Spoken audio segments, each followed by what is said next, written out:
inform me the mic is live. Just for...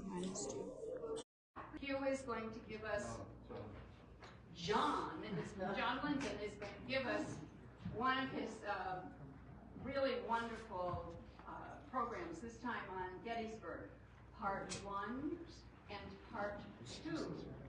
Because as you all know, there's a lot going on in Gettysburg. And he's going to talk about the origin of memorializing the Civil War battle, the Battle of Gettysburg, and then tie that in with the Smith granite industry, of course.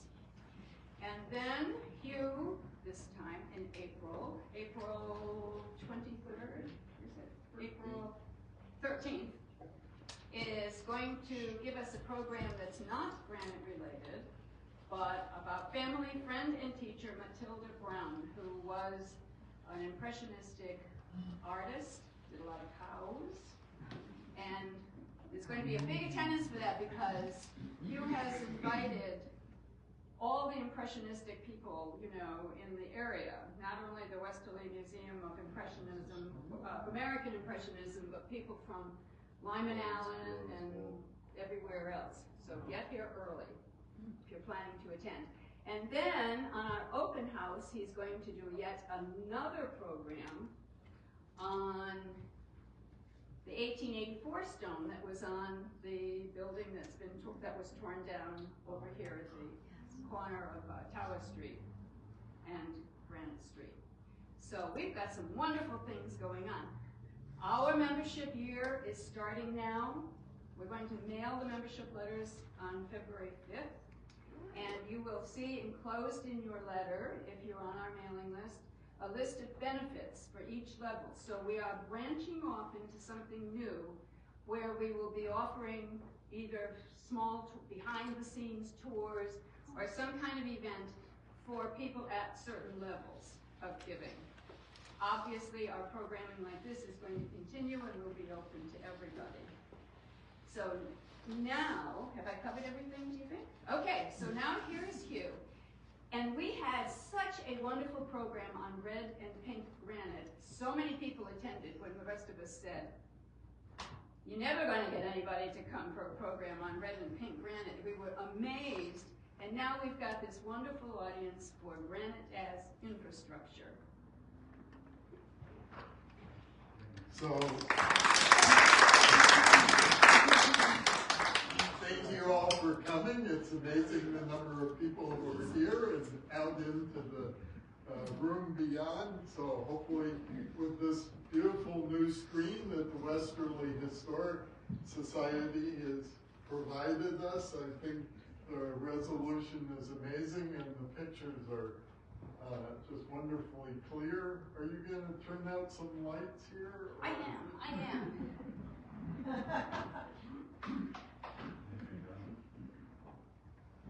So I had a lot of fun putting this talk together, so I hope you all enjoy it. Westerly Granite's infrastructure, paving stones to runways to seawalls.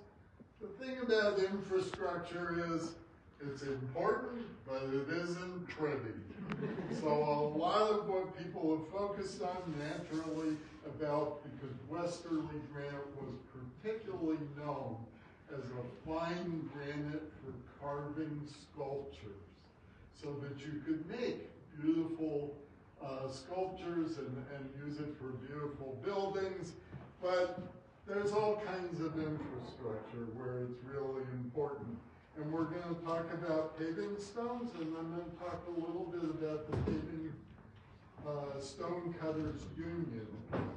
We're going to talk about crushed stone and seawalls, but there's other infrastructure. Shall I show you a page here from the Smith Granite Company order book? And it's actually the order for the steps to the Eastham, Mass. Town Hall. And there's the town hall, and there's all the granite steps that came from here. So there are all kinds of other infrastructure uses than the ones that I'm going to talk about today. Paving stones. These are photos of Westerly.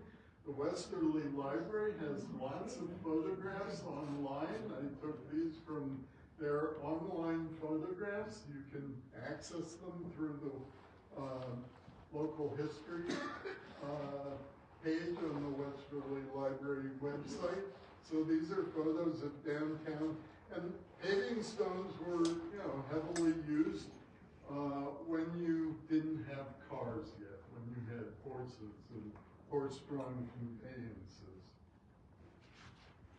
So here's a photo, again, actually from the Westerly Library collection of paving stone cars, and you see the big stack of paving stones that they're sitting next to.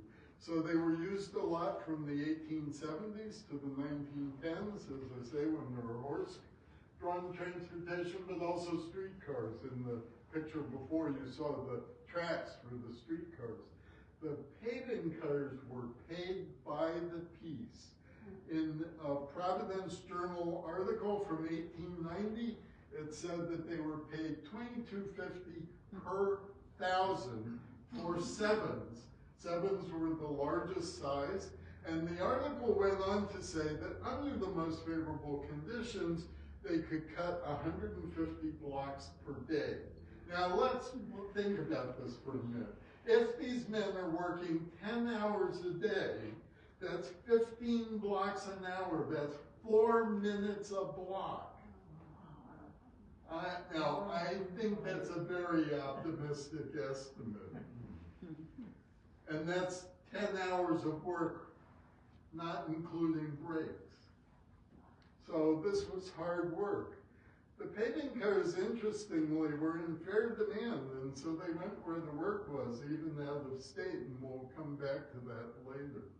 And I put this quote in that's not from Westerly. There was a big strike in 1892, and this is from James Grant, who was the secretary of the Paving Cutters Union, talking in 1893, reported in a New York State document about what the paving cars were doing. But I want you to think about these numbers. They're phenomenal. We supplied the city and contractors in Brooklyn with 1,250,000 paving blocks from September 1892 to January 1893. That's 5 months, 4 months, a million, over a million. And then he goes on and says they did 2.5 million paving blocks that went to New York, Yonkers, Philadelphia, Newark. I mean, these numbers are just astounding. So, paving cars, here's a picture that's actually from a collection here from the loan from the Westerly Library that's on permanent loan to the museum here of paving cutters along the railroad tracks. So they worked outdoors. And I said in okay weather, and we'll come back to that in some later things. Spring, summer, fall, and winter. Originally it said spring, summer, and fall, but I have a quote that's about the winter, so you'll see. Work locations along railroad spurs. Used stone that was unsuitable for monumental work. So this was a huge driver for the industry because you could use all kinds of stone that wasn't good for statues, wasn't good for big stones for building. You could make use of that for the paving stones. And as we just talked about, it was very skilled work to be able to quickly assess how the stone would split and how to cut it into a shape. And there's some information in the book Built from Stone that the museum has put out in page 117 if you want to work. Now it was also dangerous work. This is a story from the Providence Journal in 1885 where paving cutter's hand is badly injured because the stones in the piles, you see the piles of stones back there, essentially it came crashing down out of the pile onto his hand. It wasn't even while he was cutting a new stone. This is a picture from New England Granite Works, and you see the locomotive crane to deliver the stone and remove the finished blocks and the paving cars, and a couple of newspaper stories. One from the Stonington Mirror, 1897, Westerly Whisperings. The paving cars employed by the Booth brothers, which was largely a New London firm, but they worked at the Rhode Island Granite Works here in Westerly, 12 in number, have struck for a regular pay day, and then later on it says, they are nearly all Scotchmen, and most have left town, several going to Baltimore. So they went on strike, but they weren't going to not work. They needed to work, so they went somewhere else. Anywhere, as I could see. So in the next quote from the Narragansett Weekly in 1890, some idea can be formed of the quarrying business when it is known that one branch of it alone, that of paving stones, has shipped 18,000 tons to New York during the past season, to say nothing of the large quantities sent elsewhere. So this was a big part of the granite industry here in Westerly. Westerly supplied the stone. A quote from the Providence Journal, 1878, Rhode Island Granite Works employing 293, I think it is, men, including some 20, and then there were also 20 to 30 paving cars. Smith Granite, I think that's 205 men, and they're looking to add to their force of cutters. A wonderful source of information that's online are these quarterly reports of the Department of Public Works of the City of Providence, although there's a big gap. They're 1884 to 93, and then a gap to 1905 to 1910. But they tell you about the contracts that Providence did for paving its streets. And so from 1884 to 1889, a lot of the work, the contracts that you find going to New England Granite, going to Smith Granite, are for curbstones as opposed to the paving stones. And so here's an example from 1884, and it lists 15,000 lineal feet straight curving, and then below that you have curved curving, and you have two different radiuses, so two different curvatures. And the contract was subsequently executed with New England Granite Works in the amount of $15,000. So if I look through all these, and I focus on these 2 years of 1891, 1892, because it was sort of curious to me what was going on here. And as I say, 1892, there was a big strike. So in black, I put the names of granite companies that probably many of us are familiar with. Smith Granite Company, 2,500 feet granite curbing. Kenyon and Company, Alexander Mars, Dixon and Company, John Caddo. But then in blue, I put the orders that went to John E. Collins. Starting at the top in 1891, 500 square yards of granite paving blocks. So at the bottom here, I put 1,000 square yards is 26,000 paving blocks. By the December 15th, he gets a contract for 10,000 square yards of granite paving blocks. That's 260,000 blocks approximately. In 1892, he's the only one who gets contracts. 100,000 paving blocks, 100,000 paving blocks. So I found this 1890 article, so a year before these 2 years, that says that there are 12 at Smith's, 8 at Chapman, 6 Rhode Island Granite Works, 2 at Murray and Dixon, 6 at Dixon's, 10 at Collins, paving cutters. And then in 1892, the paving cars are not numerous in Westerly, there being only 50 or 60 employed. So I was curious, Who is this John E. Collins? I'd never run into him before. Those are his dates. He was born in 1854 and died in 1937.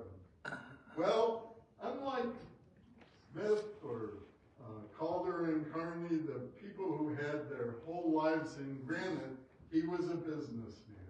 So we start there with the Westerly Directory in 1885, and he is selling boots, shoes, and rubbers at the corner of Broad Street, Main and Broad in downtown Westerly.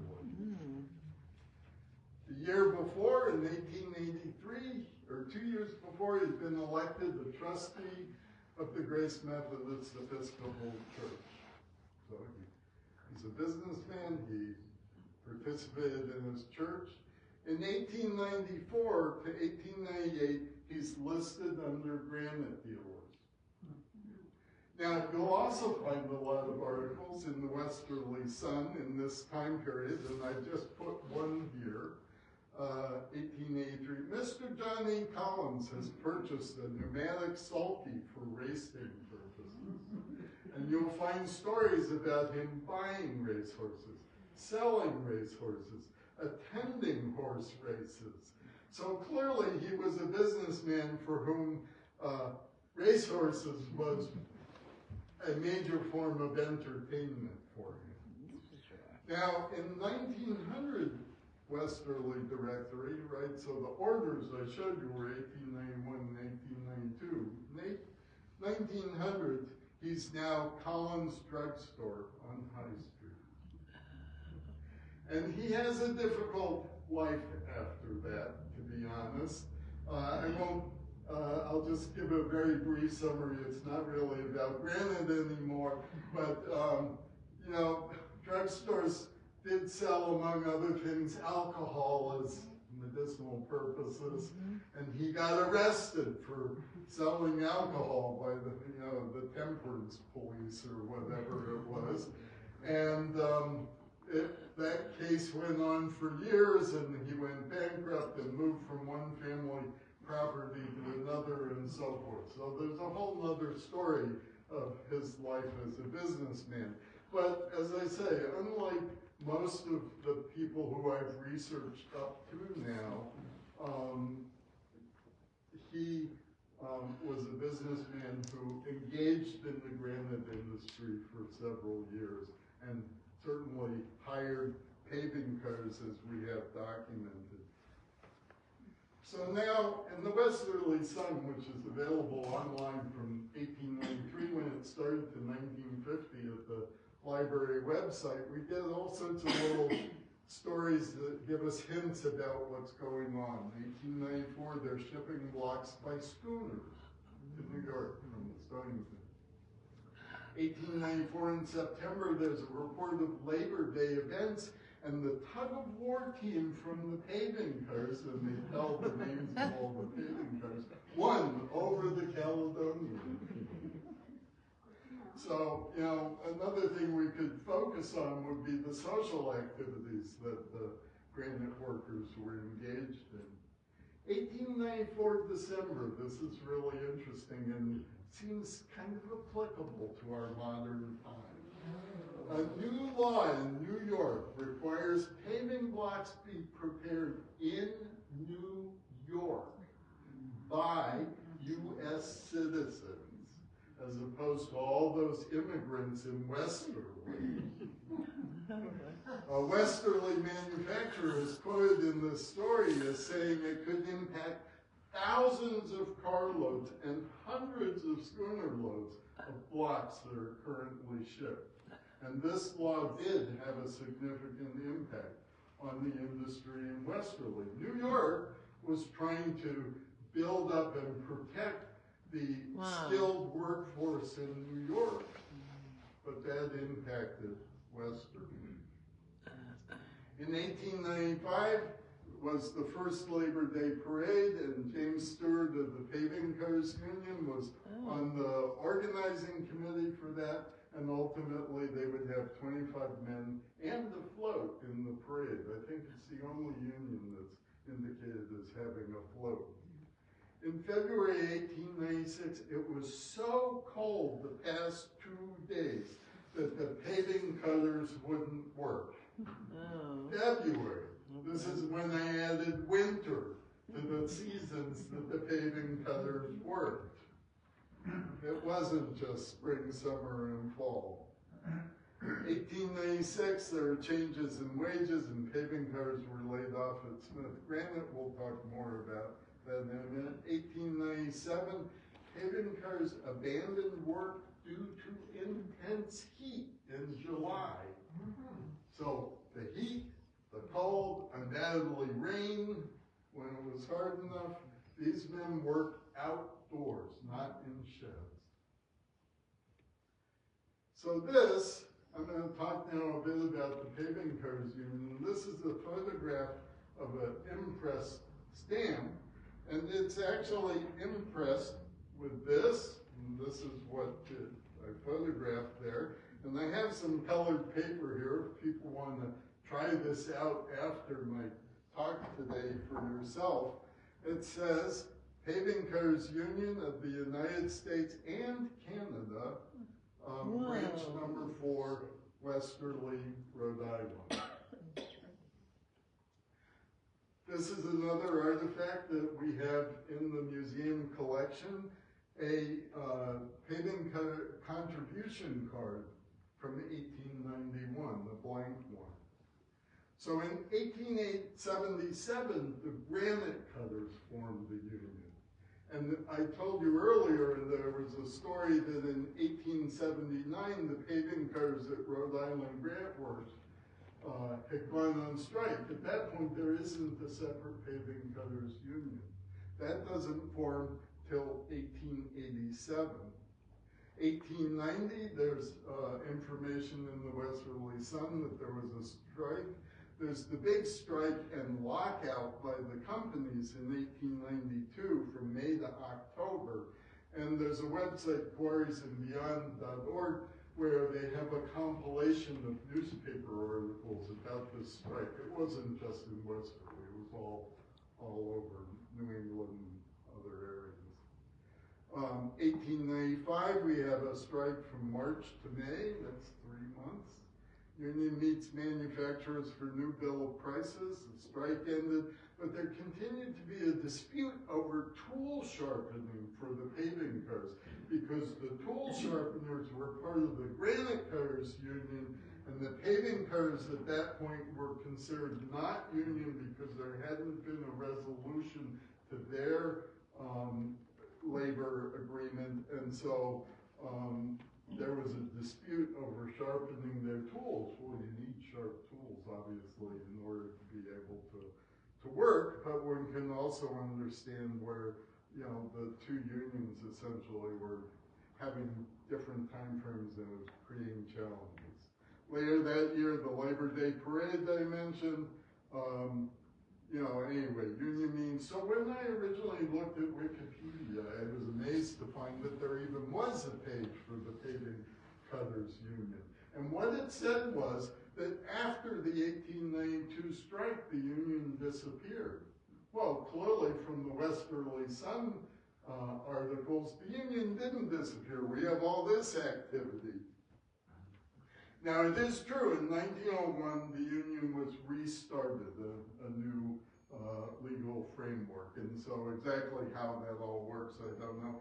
And actually, interestingly, it didn't dissolve until 1956. Now, there weren't very many paving cutters by then, because realistically, it dropped off like mad, you know, after World War II, or the introduction of automobiles, the use of asphalt and concrete for paving and so forth. But okay, so this just summarizes a few years of contracts, and I want to talk a little bit about some of these disputes. So 1889, we have Westerly, Grant, Chapman, Calder and Carney. 1904, Newell and Calder and Carney, Westerly, Grant. 1905 to 11. You know, again, a lot of the names that we know. This story from the Providence News in 1899. the Department of Public Works has awarded the contract for furnishing the granite paving blocks that will be needed for the city work this year to 3 Westerly firms. These are Westerly Granite Company, Charles D. Chapman, and Calder and Carney. So that's the information for that bubble over there. And that's the same kind of information in the newspaper that you could find in those Public Works Department reports of the contracts that they had given. This is April 28th. This is May 2nd in the Westerly Sun. What is that, 3 days later, 4 days later? Paving cutters raised prices. Certain Westerly firms received contracts Friday for furnishing paving blocks for the city of Providence. Since the award, they have been notified by the paving cutters that they would be an increase in the price of cutting the blocks from $1 to $2 a thousand. This increased price is larger than is being paid elsewhere for the same work and will reduce the profits of the interested firms. So this was one of the big sources of contention, was that the contracts, the bill of prices, I'll show you one on the next slide, were started May 1. But obviously they had bid on contracts assuming, giving a price, assuming a certain price for cutting those stones, and they've been awarded those contracts. And now the price goes up. So one of the things that was a continuing source of controversy was when these dates should be, and the manufacturers wanted them to be earlier, they wanted them to be January, and I'm not sure, so it did move earlier. I'm not sure the full, there's a lot more research to be done in the area of the paving cutters union. I could undoubtedly put together a whole talk on it if I did enough research. So this is just to show you again in the museum's archives an agreement of bill and prices of the Granite Manufacturers Association of Westerly. And it's not just the paving cutters, it's also the granite cutters and the quarry workers unions, both in Westerly and in Bradford. This is the later one, 1916. This one's interesting because somebody hand annotated, so Article 1, they wrote in Providence Ordinary, so $33 per thousand, M is 1,000, Roman numerals. And they're different sizes, so each article is a different size with a different block. So this is the price agreement, and this one, April 26th, so, it's March, you see down there, March 1st. So they moved it back from May to March at this point. So I'm gonna leave paving stones at this point and move on, but I think there's really quite an amazing story here of both the men who did this work and the importance of this to the granite industry in Westerly.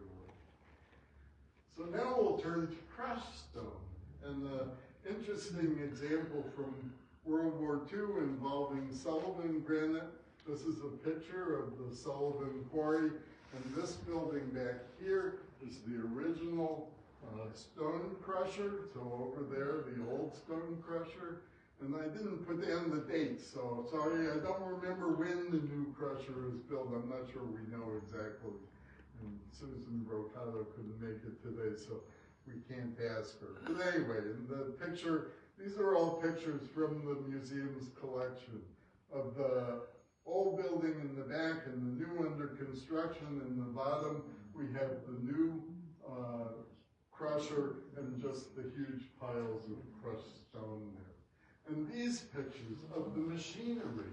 Notice the men, both here with this, I don't know, belt, I don't know what to call it, that obviously carried the stone up or down, and the men on those huge wheels there. I mean, it just gives you the scale of this equipment. And at the bottom are the sieves through which the different size stones would pass.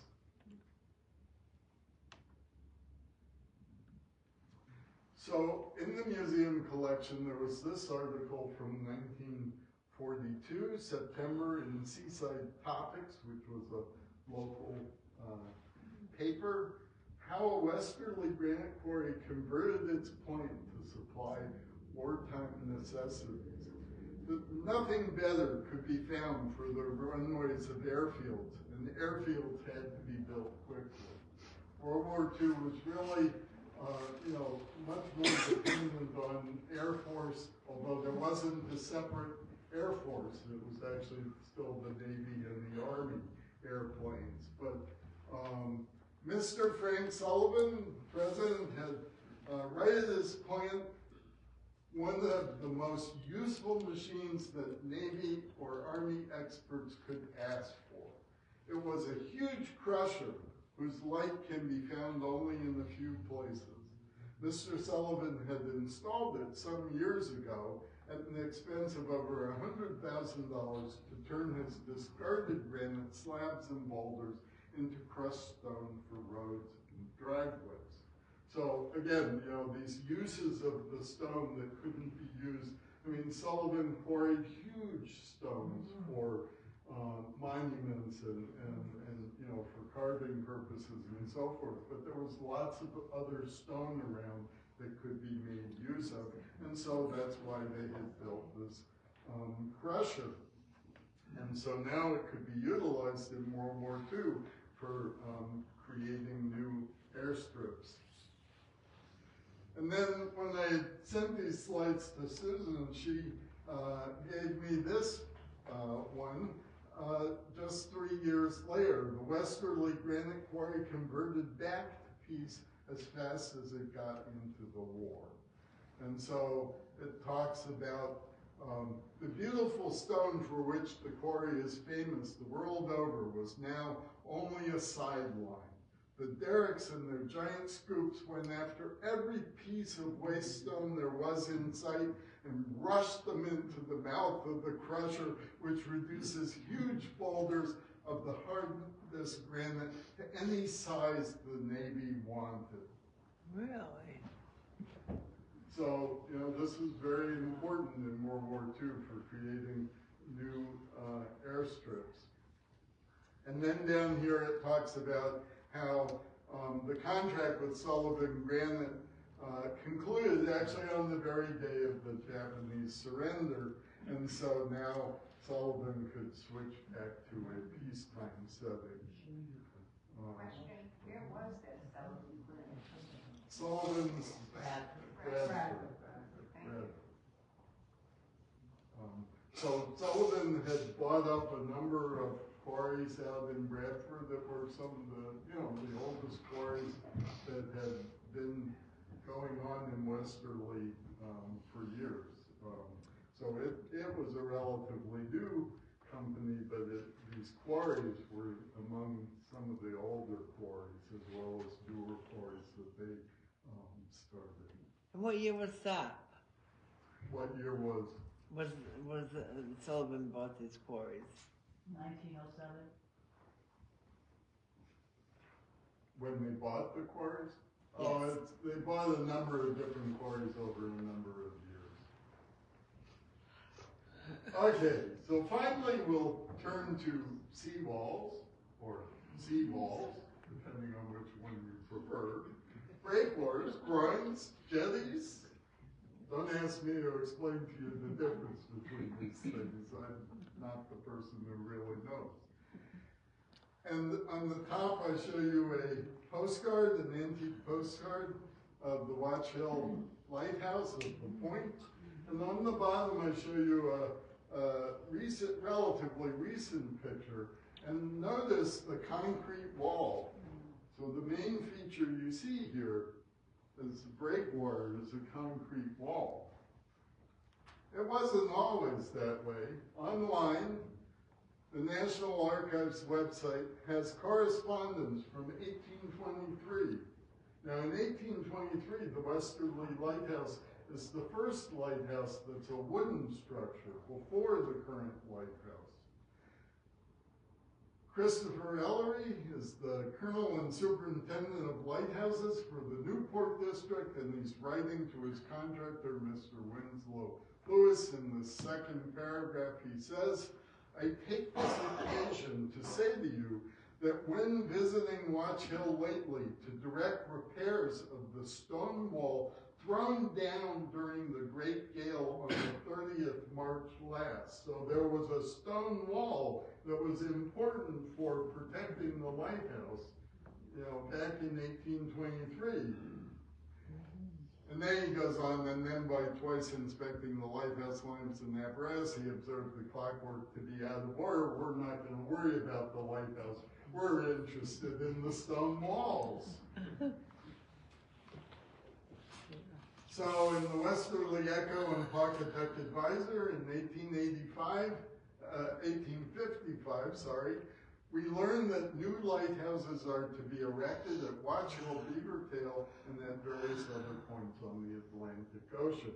So this is when they're replacing that wooden lighthouse. And just 7 months later, in January, they publish an article saying a new lighthouse tower and keeper's dwelling in connection therewith have been erected at Watch Hill Point, Rhode Island. The new tower is built of granite and is unpainted. And to date, this is the only information that I found in contemporary, the records of the times. I have found no records that indicate where that granite came from. I was hoping that there would be more correspondence between the Newport folks who were responsible for building these lighthouses, and over the years, the Lighthouse Board merged with, other organizations, eventually became part of the Army Corps of Engineers, and probably the records have vanished. They might be sitting in boxes in Boston and just aren't identified, but when I corresponded a bit by email with the archives in Boston, we couldn't even identify, indexing that they had that would indicate that there might be documents. So we have no further information about where the granite for the lighthouse came from. But then later that year, in 1856, an act is passed by Congress for completing the seawall for the preservation of the lighthouse, which is now the Granite Lighthouse, of $10,000. And in 1858, in the Narragansett Weekly, we have this story. As had been previously advertised, the Westerly Brass Band made their first excursion of the season last Saturday evening in the steamer Waterlily. At Watch Hill, we repaired to the Watch Hill house kept by Captain Nash. And later in the article, Uncle Samuel is laying out the snug little sum of $40,000. Now, 2 years earlier, it was $10,000. I'm not sure how it became 40, but it did. In building a new wall around the point to protect the lighthouse. The stone comes from the quarry of O. Smith and Westerly and is landed at a wharf built for the purpose. Now, in 1897, the Westerly Sun published a series of recollections by Albert Pendleton titled Westerly in the 50s. That was 1850s, not 1950s. The massive granite wall which is built was constructed to keep waves from washing away the bluff. The heavy blocks of granite were transported there by Captain Jason Lee West in the staunch scow Jason. Now, in Built from Stone, the book that the folks here at the museum, Linda and Susan and Alan, anyway, John, published. This information is in the book, but these are the original period newspaper sources that confirm the information. So as I say, so we know a lot about the stone wall as opposed to the granite of the lighthouse itself. So where is the stone wall? Well, I showed you this picture earlier, and here's another postcard. Here's a wonderful postcard. Lighthouse Point, Watch Hill, Rhode Island. Watching wreck coming ashore.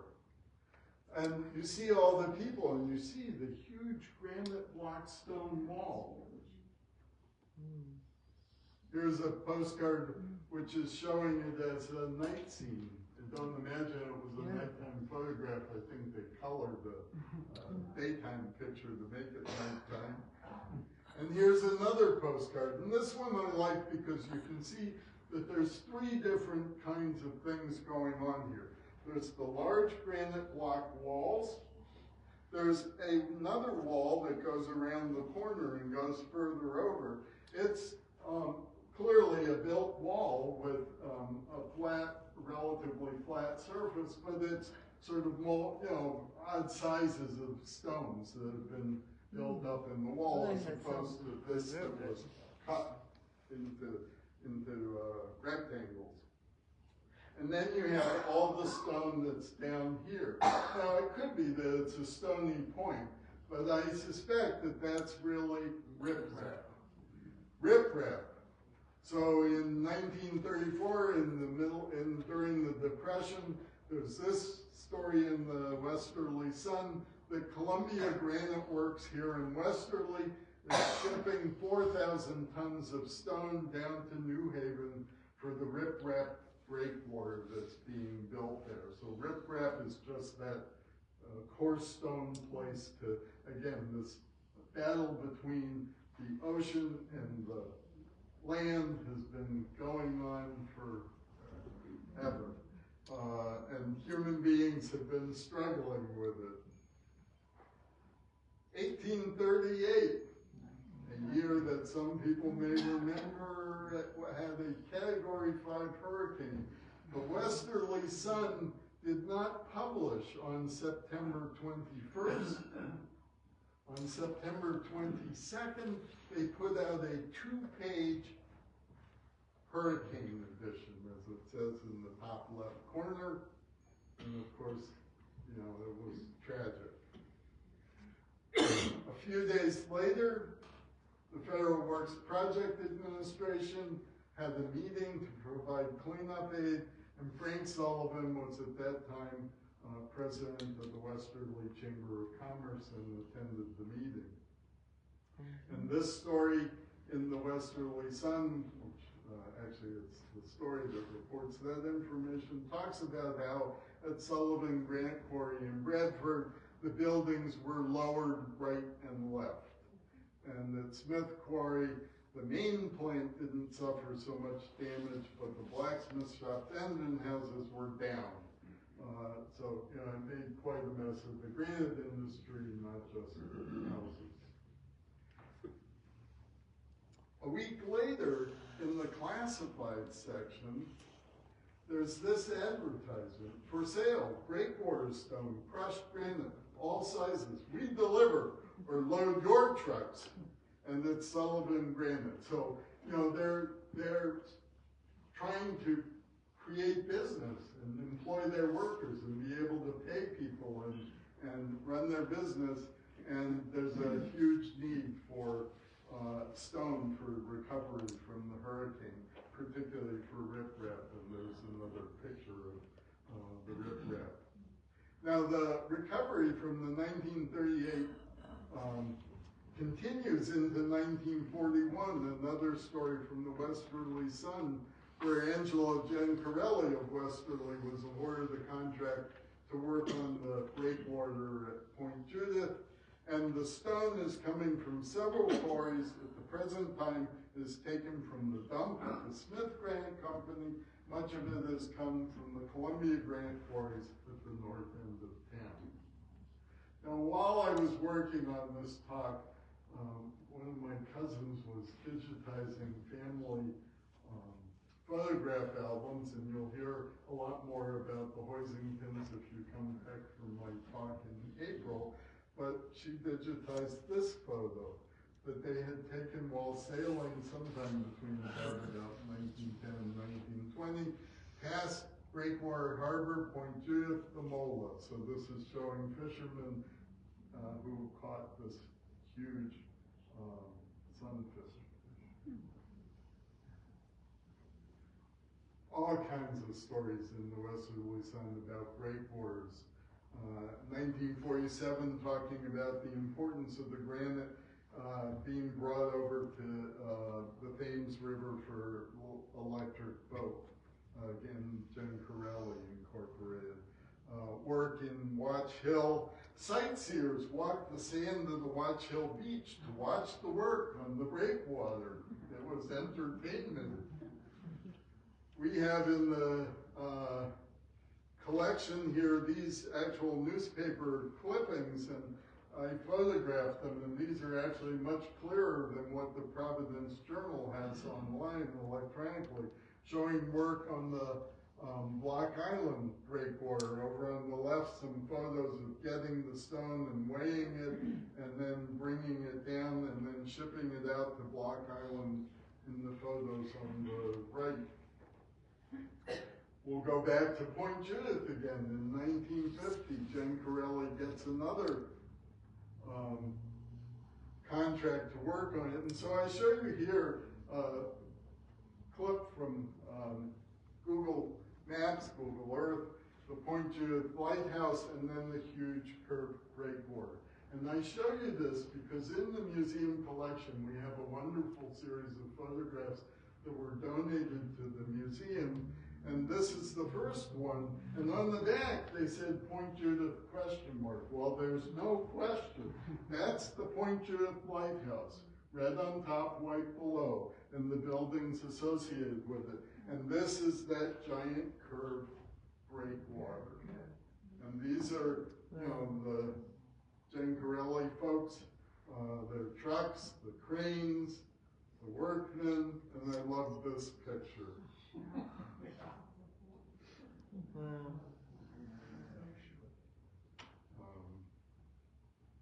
And work on seawalls continues to this day. This is a modern example, Terenzia excavation, a breakwater in Watch Hill, adjacent to or on the property of a famous music star. So I'd like to end with some acknowledgments. Bob Peacock had contacted Brenda Linton, who asked me about the Watch Hill Lighthouse Granite, and so I started digging into it, and it was fascinating, and I hadn't actually focused in on that as I was putting this talk together, so I really appreciate that they brought it to my attention. And Bob gave myself and Dave a wonderful tour of the Watch Hill Lighthouse, which I really appreciated. Susan Sullivan Brocato, I mentioned that she had provided me the additional information about converting back at peacetime for the Sullivan Granite Coast. You know, the Westerly Library, y'all should be really proud and supportive of the library. We have the long-term loan of their grant collection, but online the resources, both the Westerly Sun, the photos, there are other newspapers as well. And finally, the donations to the museum. Dwight Brown's vast research archives provided a lot of the quotes from the Narragansett Weekly, for example, and Carmela de Graaf provided the Point Judith breakwater photos, and many other people have donated, and we really appreciate it. And I appreciate y'all being here and your attention, so thank you.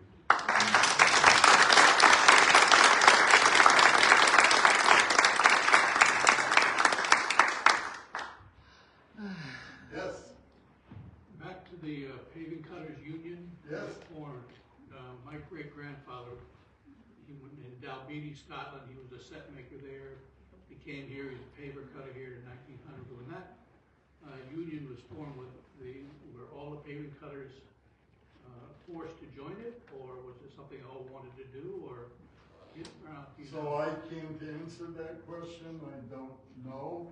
as I say, I would love to spend, probably it'd take me a year or at least of research to more fully understand the information we have in archives as well as online information.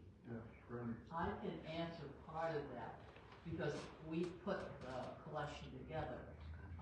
And there's a lot of membership cards and they track these men. So-and-so didn't pay his dues, he was ousted, so-and-so went to Narragansett and he came back and they reinstated him. So I think there was an expectation that, yes, you would join the union. Linda. A little anecdote from Mike Smith. If you look at our Granite exhibit and you see the stone cutting shed, you see a banker and the stone is there and the stone cutter cuts it to dimensions and they come in and the crane turns it. The paving cutters had this huge hammer, which we saw in the early, the paving cutters had this huge hammer that was in the photos early on. And they would take and they would straddle the stone and they would cleave it rather than cut it in little chunks. They would cleave it, so they would whack, and it would cut one side of the stone, and then they would turn it. So that they were using the grain of the granite to their best advantage. That was one of the skills that the paving cutters had. But just think how many times you had to, I couldn't lift the hammer once, but had to lift and swing that hammer with enough force to cleave the stone. It was pretty impressive. Wow. Yes. Did you ever come across any Westerly granite workers going to Charleston, South Carolina in 1890? My great-grandfather was a granite worker, and he ended up there, married someone there. So we always made an assumption that he had granite work there. Well, and there certainly were granite companies. I mean, in the 1880s, 1890s, you know, granite was everywhere because it was just used for buildings, for paving stones, for, you know, just so many uses. You didn't yet have the kind of steel building construction that would come along. So, you know, in the Westerly Sun, there will be these little reports that, you know, this person went there, this person came back from somewheres.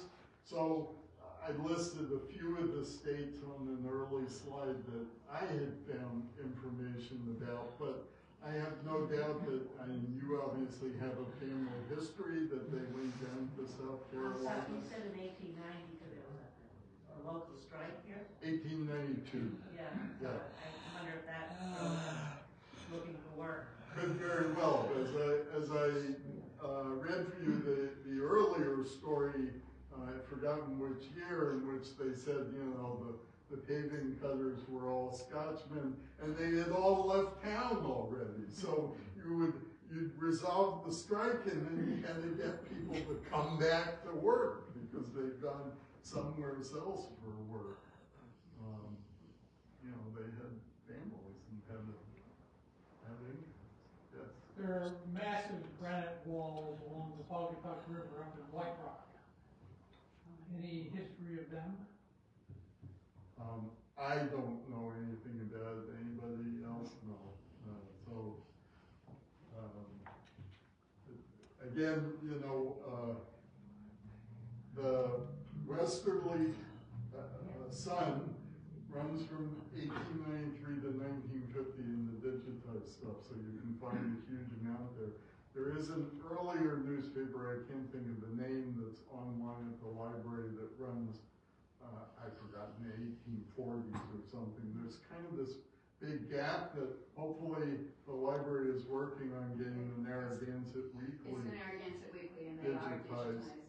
And so that will, I think, sort of